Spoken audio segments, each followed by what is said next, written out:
when I was first asked to moderate this panel, I immediately said yes, because they said I was familiar with Jenny's work. I saw the film before, and I watched Alice's and Yi's, and I had a lot of respect for your films. The three films are all very different.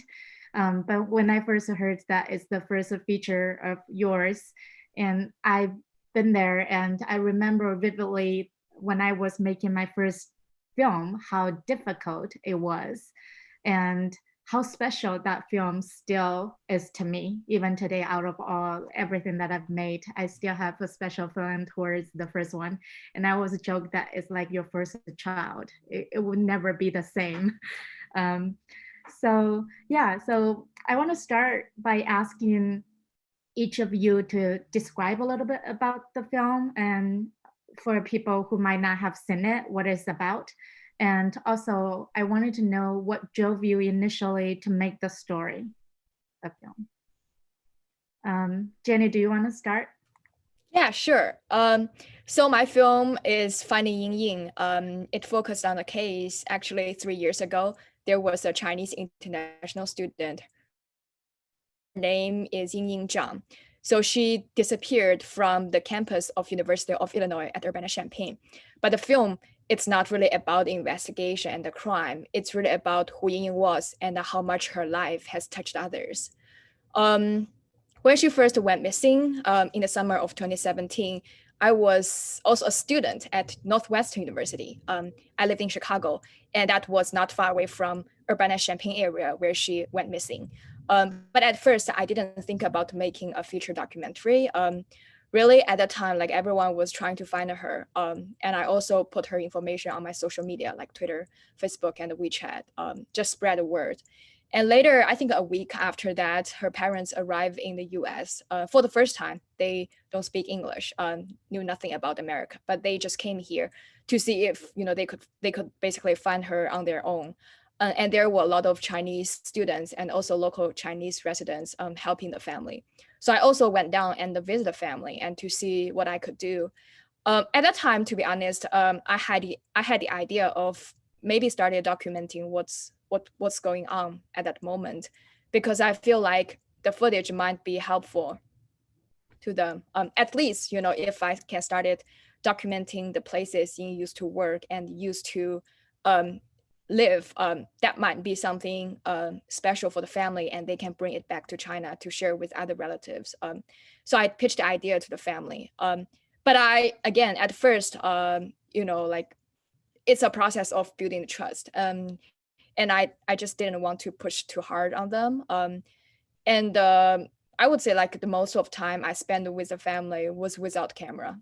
And meanwhile, I also got to know a volunteer who was a senior student at U of I at that time. His name is Shiling Sun, and he later became one of the cinematographer and co-producer of the film. So I would say like at the very beginning, we just, on the one hand, we were volunteers helping the family, in some way. On the other hand, we just started documenting and didn't really know what's gonna happen next. But for me, this is a story that's really relevant because like I was an international student at that time, and Yingying, she came as an international student. So I just wanted to see what I could do, and that's how I started. Mm-hmm. That's so interesting because for me too, I think the first and second film I started making, not realizing I was making a film, not with any expectation that eventually I would turn this into a feature film. And I feel like that almost felt like an advantage at the time, because if I had known how difficult it could be, I probably wouldn't even start. I would just stop at the very beginning. And not knowing, I think in Chinese we have a saying, it's just like if you don't know the danger, you would just be brave. So it's like the kind of blind braveness that you go ahead and make something and figure out one step at a time. I'm curious, Alice, how did you decide to make this film, and what was that like for you? Thanks, Nanfu, and thank you, Jenny. That was so interesting to hear the background and the origins of Finding Yingying.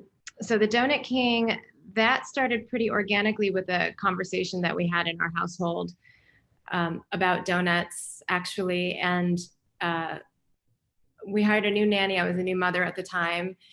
And my husband had brought home these pastries and she declined. It was from like a really high-end bakery here in Los Angeles. And she said, no, thank you. I only eat Cambodian donuts. And I said, Cambodian donuts? What's a Cambodian donut? And, you know, going back and forth, she says, oh, I found a Cambodian donut shop. Oh, there's a Cambodian donut shop right around here. And I'm thinking, how did she find it a Cambodian donut shop? She doesn't drive. She's been here 1 week. I've lived here 8 years. And how do I not know what a Cambodian donut is? And one day she brings home Cambodian donuts for my husband and I, and we try them and they're delicious, but we tell her, we said, these are, I think these are just glazed donuts. So what makes these Cambodian? She says, Cambodian people make them. And we're like, okay, it's still an American donut if a Cambodian person makes it. She says, no, Cambodian donuts, this is a thing. They're less sweet, they're fluffier, they're, you know, they're better. And she says, look it up. And I decided, I looked it up and, you know, expecting to find nothing. And instead I find all of these articles about Ted Noy and why your donut boxes are pink and the rags to riches story of a refugee who came from Cambodia and became a millionaire 3 years after arriving in the United States in 1975. And I was riveted and I was really touched, you know, being a Chinese immigrant myself. I was born and raised here. My parents came here in the 60s. And, you know, growing up here, you just kind of think, oh God, everything is so different. I'm like a totally American girl. And my parents, you know, in their Chinese ways, you know, there's like a little disconnect and you can't quite understand. And in researching this film and reading these articles, you know, without my parents really telling me their stories, I was able to glean insight from their immigrant stories to America from Ted's story. You know, when you first come here, you don't speak the language and you're scared, you know, and you just kind of think of your parents, you know, at least me as a teenager, you know, just someone who doesn't let me go to a party or something, but it's completely different culturally. And it just made me think a lot about immigration and place and what it means to be American. And at the time, you know, 2.5 years ago, when we started this movie, you know, the conversation in America turned very different towards their attitudes on refugees and immigrants, and that immigrants do not contribute to this country and immigrants are only here for the take and real Americans are only white Americans. And that didn't sit well with me, of course. So this story, God, without hesitation, I just thought I had to do it. And again, I think it's like, if you don't know, then you're brave jumping in. Like, we just have to do this. And I, you know, I wasn't going to take no for an answer and I didn't know the hurdles that were going to come ahead of me. I just knew that we had to do it. And now, exactly, in hindsight, ignorance is bliss, because if you know how hard it is going in, you're never going to start. Yeah. At the time, were you thinking that I'm going to make a feature film, and how did the final film end up being different from the initial conception, you would say? The initial conception in the final film, they are a little bit different. I knew that I wanted to tell a story about this man, Ted, you know, who's now 80 years old. But I knew that I wanted to use his story, you know, the small story, to tell the bigger story of immigration. And you don't have to be Asian. You know, initially I was like, oh, I totally connect to this as an Asian American. But my producer, who's Colombian, completely relates. Friends who are Persian completely relate. And even our editor, who is several generations down, Italian, but I mean, she's just American now. She says, oh God, my grandparents came from Ellis Island, you know, and started with two produce carts, and now, you know, they've got this great business here. So the way that it evolved is the supporting characters. I found them to be so rich, and I wasn't expecting that. The supporting characters who are now like me, you know, their parents were refugees and they're now Cambodian Americans and very much American, born and raised here, educated here, think like Americans, and are very different. And some are taking over their parents' donut shops and innovating in ways that are very American, that their older generation parents aren't thinking of, with social media, and really engaging in, you know, audience and viewers. So that was the difference, was really engaging with the supporting cast. And I actually found them to be, you know, just as rich to the story as Ted. Yeah, definitely. It was so heartwarming to see how this one person in French like hundreds of people, an entire community. And after watching the film, I actually went to Google Cronut and wanted to find where there's a cronut I can find near me. Yeah. We'll send you one. So Yi, hi.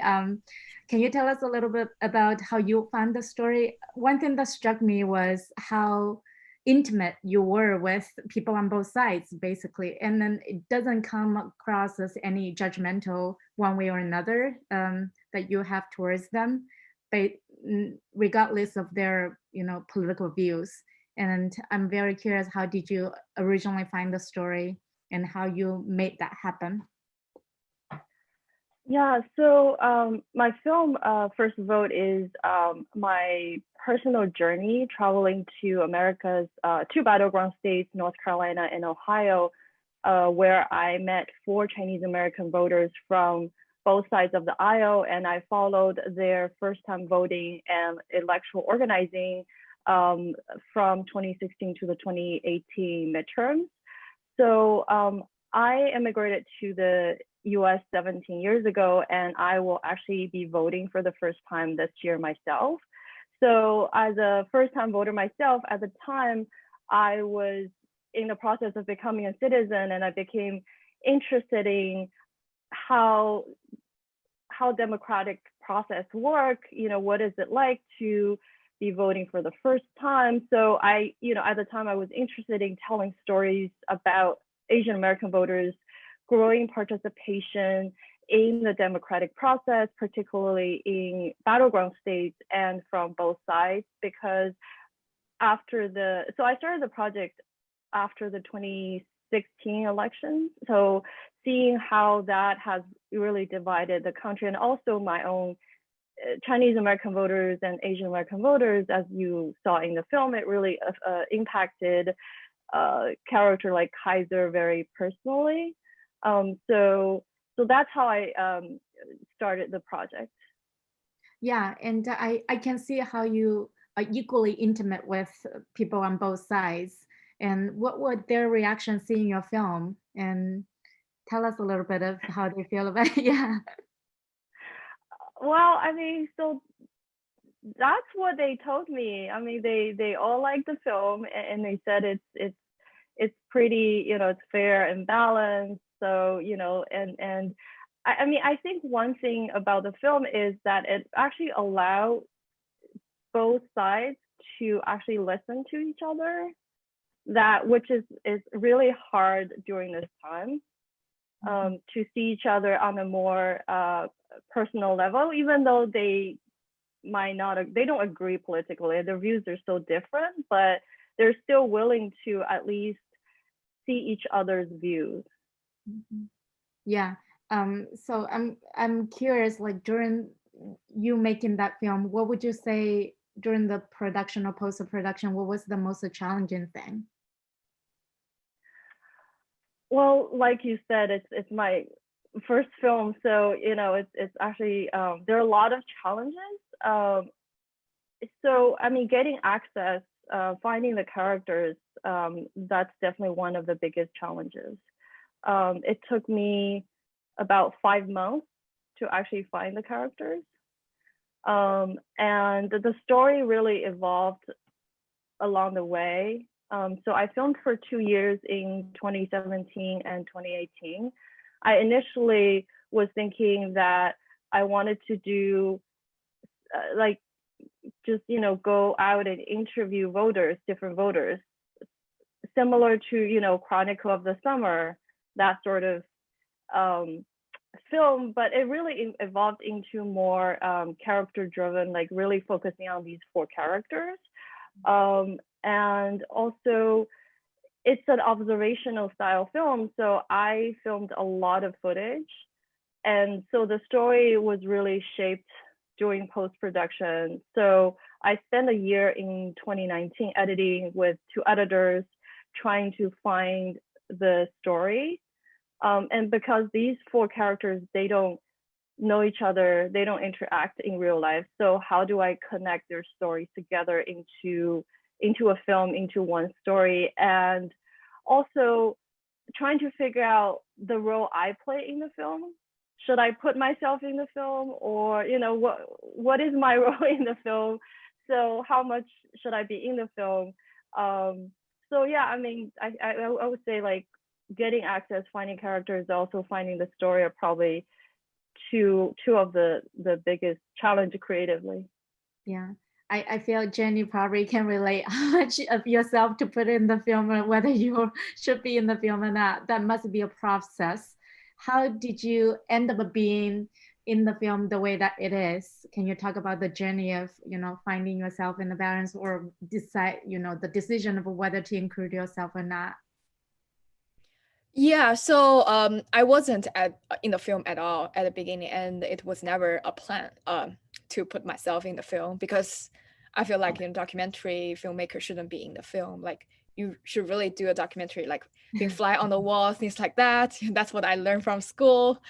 And when I think in 2017, when I finished school, I also created a 20 or 30 minutes short student version, and I showed it at a work in progress screening in Chicago. During that version, because the only access we had at that time was the family, and we didn't have any materials about Yingying's diary, and also about her like home videos, archival footage, and also like we didn't know what the story gonna be. So it was really a portrait of a grieving family. And there were people like asking me whether we were exploiting the family, right? And why you were making this really, really sad documentary. And they wanted to know like who's behind the camera, whether you are the right person to tell the story. That was the first time we started to think about, I started to think about whether I should explain my, the purpose of making this film somehow, put myself in the film. But again, like, I think in the early stage and even in production, I didn't really think about like filming myself. But the good thing is I have another cinematographer who's working with me. So somehow, like sometimes I would like be in the shot. And eventually in post-production, we found that was really, helpful. And later in post-production, and also like in 2018, when I visited the family in China, there were several like very intimate conversations happened between Ying's parents and me. And I feel like that's something that I cannot deliver to the audience without my appearance in the film. And the mom, sometimes she would talk to me as if I was her daughter, things like that. So the relationship was really intimate at that moment. And I feel like maybe that's something I should bring in the film, because for the film itself, I didn't want to make a true crime investigation. And it was really about who Yingying was, and all the cultural differences and the language barriers and the difficulties and the hardship the family they've been going through the whole time. So that was the first time I was thinking about maybe I should, seriously put myself in the film. And then during the trial, there were a lot of details of the crime came out at that moment. And we also had like different conversations about who should deliver the information of the crime in the film. And I remember Nanfu and I, we had a conversation about, whether it should be me, eventually in the film, it's me like as a character describing the heinous crime that was committed to Yingying. We have different cuts of the film. I think in the rough cut, it was basically the prosecutor reading, out the opening statement he made. But from my perspective, I just feel like it was too cold from a white male voice delivering the heinous crime. So it was me, actually reading. And also, other than like me being a character in the film, it's actually me reading his diary. That was also like very interesting decision. At beginning, we were casting actually try to find an actress to do the voiceover for Ying's diary, because the audience, they might be confused, when they hear my voice reading Ying's diary as Ying, and when hear my voice as myself in the film. But later on, we just feel like, I think we have like work in progress screenings, and the audience say that actually if it's me reading the diary, they can relate it to Ying much more than having, introduce a third, another person, like read the diary. And I think visual, in terms of the visual and image, we try to clarify that when it was me reading the diary, we actually see Ying's handwritings. It's clear, who is who. Yeah, so that's basically how I put myself in the film. Yeah, I can imagine how challenging the editing process it is with a film that's so complicated and emotional too. Which part would you say to you was the most challenging? I would say like the editing, or more of the funding part, or releasing, trying to get the film out? Like if you ask me like before the pandemic, I would say I don't know, because for me it's my like first film, and feels like every step when I'm pushing this project forward, it was so difficult. At the beginning, it was the access, because I had so many questions about ethical dilemmas. Whether I should kept the filming, like the mom crying, such kind of moments at an early stage. And at that time, I was still a student, and I feel like maybe I shouldn't be doing that, things like that. I had a lot of questions about that. And once we had, like a stable relationship with the family, we tried to like raise funds, get money to make this film, but it was really difficult. I feel like I applied to almost every grant, but I got rejections. And there were like different feedbacks.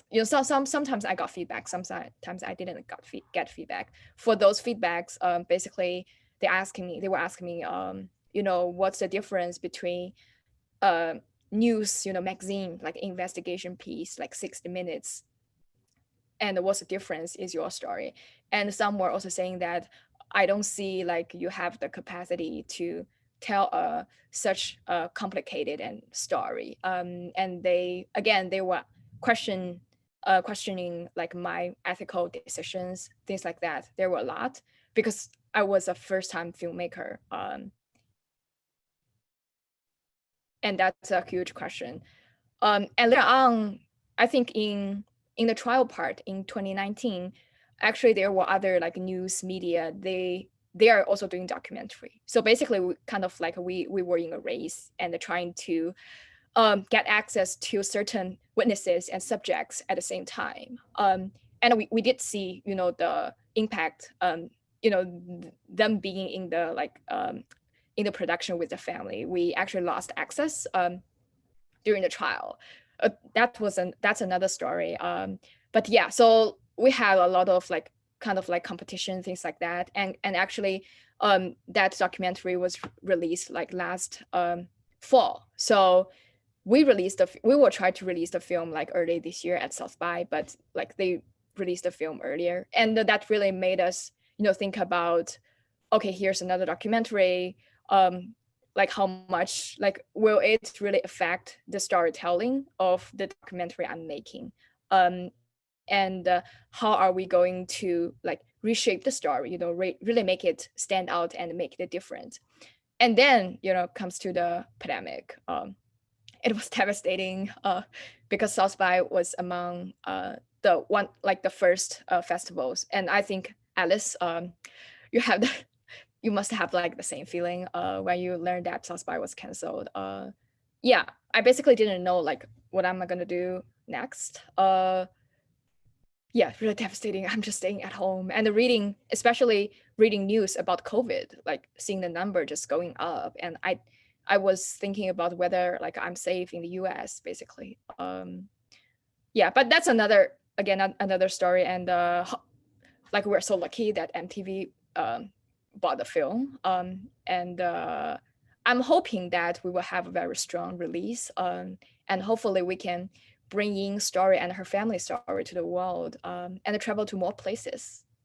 Yeah, talking about that moment when you got the notice from South by Southwest that it was canceled, I wonder how you and Alice both, I mean, just since then, where did the film show next, and what was the journey that like you went through accepting the pandemic was not a month, it was, even till today we're still in it.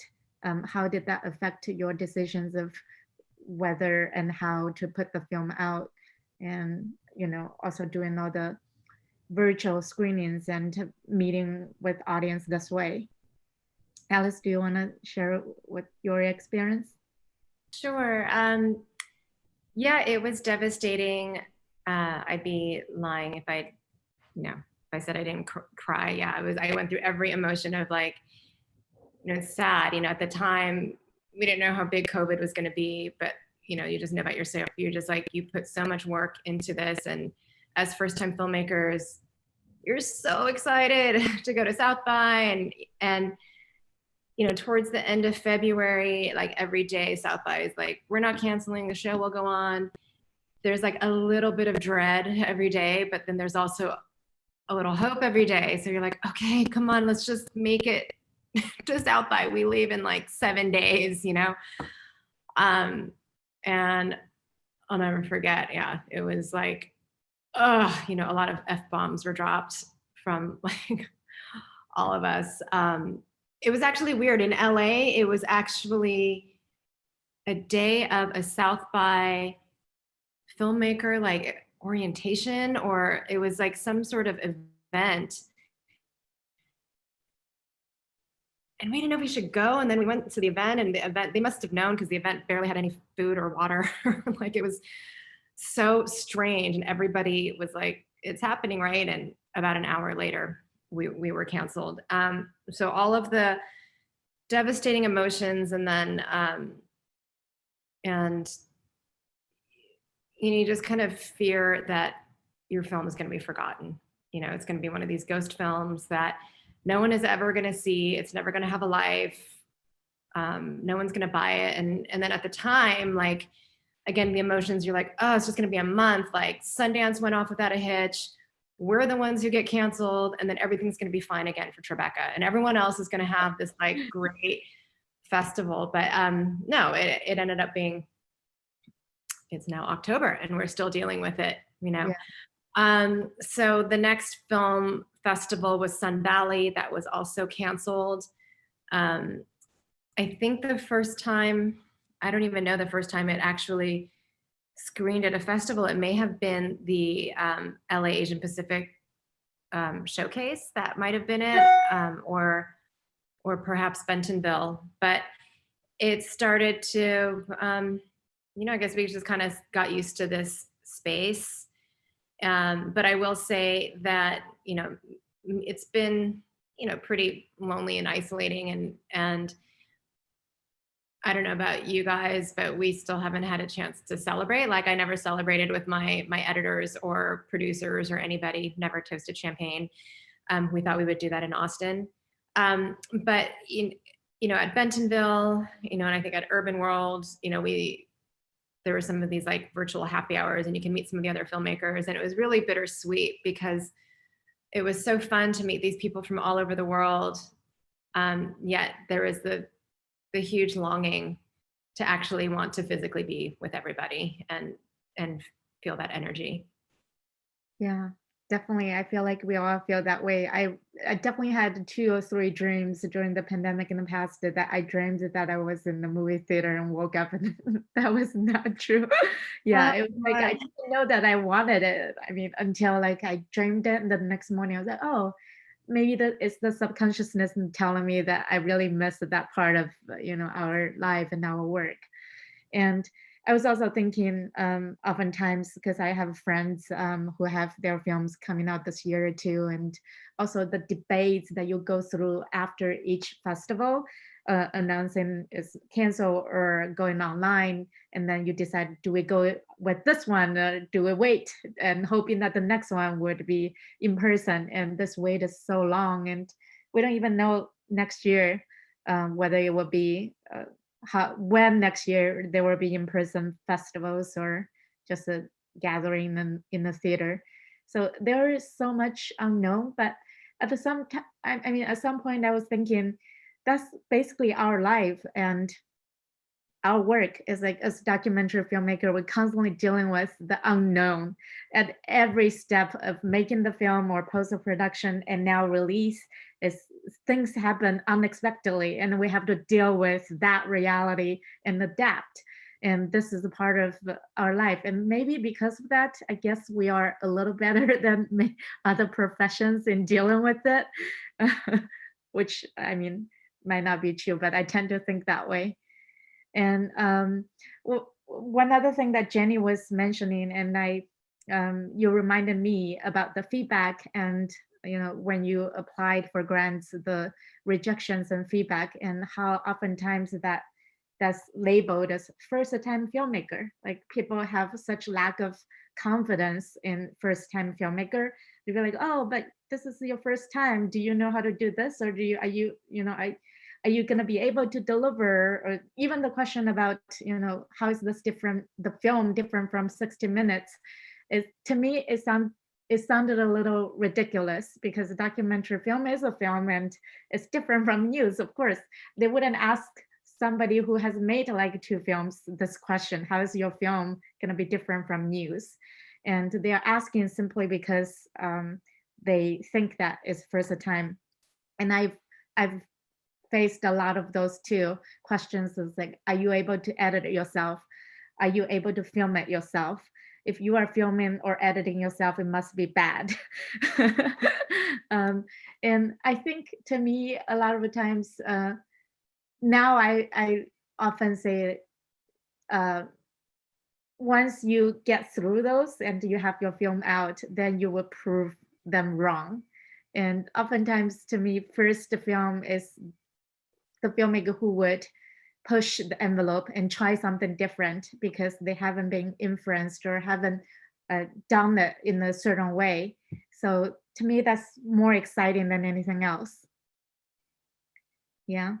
So I'm curious. So now the election is coming again.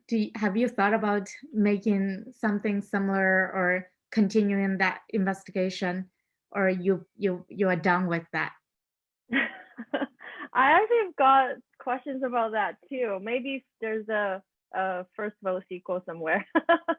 Yeah, no, I because of everything that's going on, making production really challenging right now.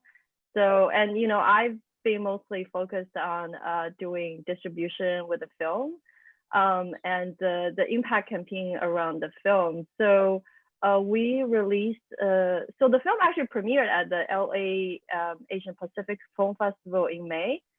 So since that, we've been doing more than 10 virtual festivals, and it's playing right now at the Hot Springs Documentary Film Festival. And like David mentioned, it will premiere, a broadcast premiere is next Tuesday on America Reframed. So in addition to festival and broadcast, I've also been doing more than 20 community screenings. So working with Asian American civic engagement organizations, particularly in battleground states, to host these community screenings and support their voter mobilization work this year. So that's the other part of distribution that I've been doing in terms of mobilizing AAPI voters to go out and vote this year. Yeah, that's great. Yeah, that's almost like another job. I feel like the year of impact campaign and community screening, it takes a lot of time. I'm curious for Alice and Jenny, like, have you thought about the next project, or are you also in the stage of trying to get the film out and maximize the impact at this moment?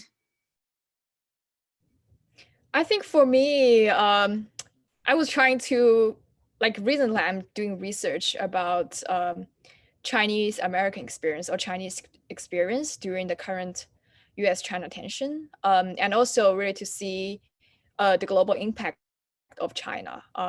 For me, like, I still want to keep continuing, initiate projects and keep moving forward. So that's what I'm doing right now. But I think most of the time I'm still like doing Q&A and like I'm maintaining like the website, things like that, like social media sometimes. So trying to maximize the impact of the film, definitely, and also thinking about the like what kind of the impact campaign this film can do. I think before South by, we just started the process of make the impact strategy. But when like COVID hit, basically like it totally changed our plan. So maybe we're just waiting to see like what kind of format, of the event we can have in the maybe next year or later. It totally depends on, the situation. Mm-hmm. Alice? Yeah, we've been busy, as we release in 2 weeks, and this is being the first film, and, it's with movie theaters being, mostly closed, I've been pretty busy, like Jenny, doing a lot of Q&As and just trying to make the launch successful. We also have an impact campaign. Our impact partner is Refugees International. A big intention of the film was to give a human face, and to humanize refugees. In recent years, there have been very important films about refugees and the plight of refugees. I mean, this is a worldwide crisis. And there are very important films like Lifeboat, for example, that show the plight of refugees and young babies and children going overboard. But I really wanted to show a refugee success story and really change any preconceived notions of what people might have about refugees, in this great country of America back in the 70s. And I do believe it's still great now. It's just we're having a little bit of trouble right now. That given a chance, it's limitless. This country is incredible. Somebody can arrive here not speaking the language, not knowing the culture, not having any money, and being a millionaire in 3 years. I was a little disheartened. Our world moves so fast these days, and it was with the election coming up, and just literally last week on public radio, I heard that most voters, immigration is not an important issue to them now. It may have been a couple of years ago, and now it's really racial inequality and how they're handling COVID. But immigration and how this country views immigrants and refugees is very important to me. I feel like it is what makes us American. It is what makes America, America. So I hope that is not forgotten. So anyway, I hope people will see this film and if they thought one way or about, previously about refugees or immigrants, I hope it might change their mind. Yeah, I think that definitely came across in the film. It was just reminding us how, even I liked how, some of the quotes from the politicians back then that you included about immigrants and what makes America, America, as you said. It reminded us a time that we hope that the country would look like now. And it was great to see that and be reminded that was possible. Yeah. And it was so interesting, Jenny, you were talking about that you were doing all the things, managing the website and dealing with social media. And then I think that's the things that we all have to do. Like when we were making our own first film, like I basically also, I think I remember did my own website, managed all the social media accounts, responded to all the, emails and messages and everything. And it's a lot of work, and not necessarily like the work that I am passionate about or I'm even good at. So I remember the first several months after my first film, Hooligan Sparrow, came out, and on the one hand, I'm really excited. I was happy that there was a response. On the other hand, I'm dragged into adding and trying to figure out how to add a new screening on my website to have the most recent come up. And we would get some emails from the audience member from on the website, and I would get some other emails to my own personal email. And then at some point, I just realized I couldn't respond, or I couldn't just deal with all of those, and I'm really slow, and I was trying to make my second film and I got distracted so much. And eventually what I did is I set up a fake email account and I pretend that to be my own intern, and I would any emails I would direct to go there, and then after that, just like that would be forwarded to Nanfu. And then so like weeks later, and then I was like, okay, I'm so sorry, like this. And then so just like there is a buffer, this fake intern of myself for 1 week, and then I would deal with it another week later. But it was really challenging to try to make the second film, more challenging than I thought it would be after the first film was out. The most I remember, the thing that I hoped that would improve the most was funding, the part that we all were traumatized, I think, was getting rejections and everything. So I was hoping that the second film would have a better chance of getting grants, getting funded, and which was not true. And I realized that was a false promise or hope that people tend to have. The first film, whatever it does, it doesn't guarantee the second film. And after I finished the second film, I realized finally that making the second film is sort of like the first film. You just got to do it. You just got to like go ahead and film and find a way of editing, and eventually hoping that it will be out and be released. Yeah, I'm curious, like if you look back on the process of making the first film, was there a thing that you felt proud of yourself that you had done, that you got through all those, hurdles? Like what would you remember and remind yourself when you are making the next film that you've overcome? I'm going to make a joke here and say that we're all Asian and we hold ourselves to such a high standard that it's very hard to be proud of ourselves. Oh God, I was just talking to like a Chinese American producer yesterday, and she was like, oh my God, I get it. We have to like retrain our, I don't know what and I don't know if I'm speaking for everybody, but I feel like it is very Asian to be like, oh, it's not, nothing's quite good enough. Oh, I could have done better. And this Chinese American producer, she's like, I know, we have to untrain ourselves of that. We have to, she's like, you got to walk into meetings like a white man, not going in like, oh God, I could have done better. I could have done hard, man, this sucks.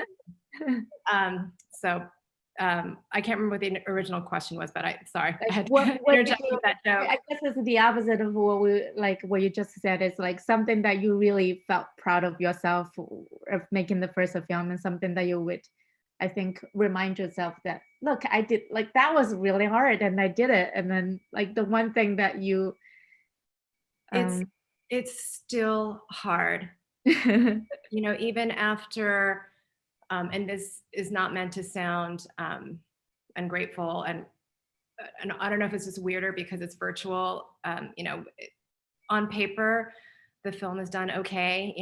It's won a couple of awards, and even then, it's still hard for me to say that I'm proud of any. It's weird. Yeah, it's weird. Well, I mean, I can talk about like my experience, not like something. I just remember one of the first steps that was really difficult is I didn't know anybody in the industry, and I didn't know who to find help from, and even where to find collaborators. Like I don't know where I could reach out, whom I could reach out as producers, as composers, as anybody, and that was before I got any grant and got into any lab or any pitching forum. So the stupidest thing that I knew how to do is I went to IMDb and I looked at a lot of films, and I went to their cast and crew and I made a spreadsheet, and I was copying, like finding each film that I liked, and made a list of who are their producer, who are their composer, who are their colorist, who are their, like editor, everything. And I made a long list and go through them, okay, where could I find the email of this person? Where is that person?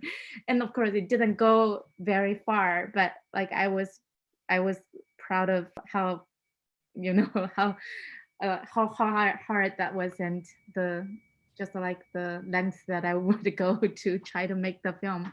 That is, that's tremendous. And I know I just said that it's hard to be proud, but then if I take a step back and let's say I'm like in a hot air balloon, 30,000 feet above the ground and like looking observationally, I think we all have a lot to be proud of because it is freaking hard to make a movie. Yeah. And then now I know it is hard to sell a movie during a pandemic. And we made movies and we got into really good festivals. So again, it's hard for me to pat myself on the back, but I think we all deserve on the back. Definitely. I think like the fact that you all made a movie and we are watching the movie and it's a great movie, that's an achievement in itself. And I think all of you have distribution. That's amazing. And yeah, David is here, and we can see the film. I think next month, next week, and this week too. I think that's been the most amazing thing. And I know you guys are like, I would say you're the, you know, product of like what we had to go through pandemic. So 2020 will not be a year that you will forget. It's something that you guys had to live through. We all had to live through it. But one thing though to remember, okay, you didn't get to go to South by Southwest. We didn't get to gather these people, but your films kept popping through. Understand that that's the power. When South by Southwest ended and it was like, not ended, but they made that announcement. I remember we were in Los Angeles. We just got back from True Falls and reporters were like calling like, what do you think? What do you think? It's like, look, we just have to find another way. How do we bring these films to market without a festival? And the thing that we also were talking about was like the films that are really gonna like sift to the top will come to the top because on the merit of the film and the filmmaking. And I look at all of you on this call, all I can do is like stand up and like applaud you because your films are so important and also they're amazing. And you check it out, look, come on, Alice, South by Southwest and Bentonville, that's all I gotta say. You know, I mean, you're able to transcend outside of even, you know, within our own Asian American communities, which I think everybody who's watching this, everybody in our Asian American community should see all of these films. But I think, you know, with the Donut King, there was something about that, telling that story, the immigrant story that even a lot of us who were born here don't even understand what that is. And that was the power of your film. You penetrated that in a way that made it accessible for so many people. So I say all that to say, don't hit yourself on the back, pat yourself on the back, because you guys, all three of you, did something in this time where we didn't have that platform. But what you did though was leaned into the platform that we have now. And that's the thing that we had to do as festivals.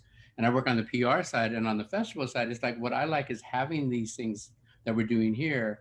And if I might make the suggestion, anytime you get invited to a panel to talk about your film, say yes. People need to see who the creators are. People need to know your stories.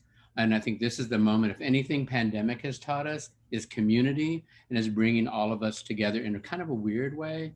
But the folks who are interested are going to come in. The people that are going to be sharing your film with others are going to come in. So I think, you know, if anything, feel that pride, feel that proud. If you need to toast champagne amongst yourself, do that. Whatever you need to do. Look, as Nanfu said, all of you have distribution. No one's going like, oh, well, I don't know. No one's picked up my film. And we were in COVID. Come on, that's an amazing feat. You know, the fact that Yi's film is going to be on TV next week. And then we've got Jenny being picked up by MTV. And then Alice, you're going in theaters and virtual cinema. I think if we make the best of whatever we have going, this panel is one of the best that we've had. So I just want to say thank you to all of you, just the sharing of the knowledge, the experience. And Nanfu, you've been so generous with, you know, just sharing your knowledge and letting, you know, everyone just hear that. So on behalf of the Los Angeles Asian Pacific Film Festival, ADOC, Open Your Eyes and Think MF, and all of the people in the audience, I just want to say thank you, because you guys took time out to share with all of us. And to everybody that's sitting in the audience as attendees, find these films, see these films, support all these storytellers. These are the new storytellers. They're going to make more. These are not one trick ponies. This is coming up, next. And Nanfu, I mean, just watching your trajectory and everything that you do and the stories that you tell, we can't wait, for the next one to be coming through. So again, thank you everybody. And hopefully we'll see you at the movies somehow. Thank you. Thank you for Bye. having us.